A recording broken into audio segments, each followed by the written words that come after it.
Now, let's move on. On Capitol Hill, lots cooking there. Fox News' Chad Pergram is live with the latest. So, Chad, I guess the government will stay open for a while longer, but there's other things going on. That's right, Larry. Well, this week could be it for the Senate until September. Conservatives and President Trump are imploring members to stay in session to pass the Save America Act. I think there's nothing more important than the Save America Act. I think they should stay. They do what they want, but I think they should stay. But that's not the plan. It's about the math. Two earlier efforts to pass the Save America Act failed to get a simple majority. Plus 60 votes are necessary to break a filibuster. But that does not satisfy John Kennedy of Louisiana. He wants the Senate to force the issue. I'd put everything on the floor, and I'd stay here until we got through them.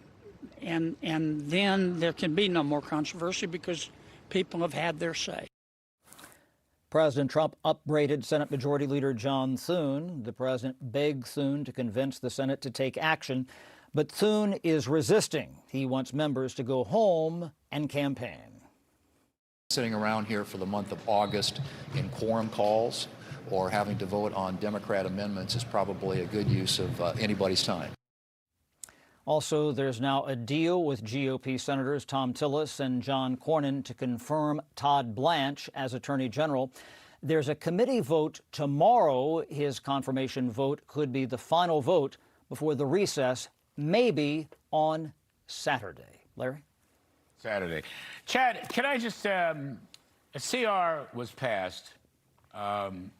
Does that cover the House? Passed in the House. This is a different one. Right. So I just want to clarify because government openings and government shuttings may become a big issue later on. That's right. But the Senate should pass this version of the CR, the one that the Senate cooked up. This is a bipartisan agreement.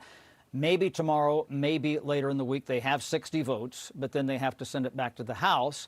The House is out until the end of the month. They have to get aligned, and then they have until October 1st to do just that.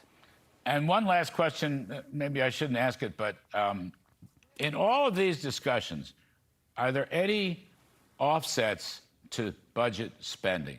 I'm particularly interested, as you probably know, in the 3.0 reconciliation, which hasn't yet taken shape. But at some point, does anybody in Washington want any spending offsets, even things like waste, fraud, abuse, and corruption? Absolutely. Well, a lot of conservatives want that, but that bill, Reconciliation 3.0, it is not ready just yet. No offsets in this bill. The reason, when you do a CR, it just re-ups the current funding at the same level.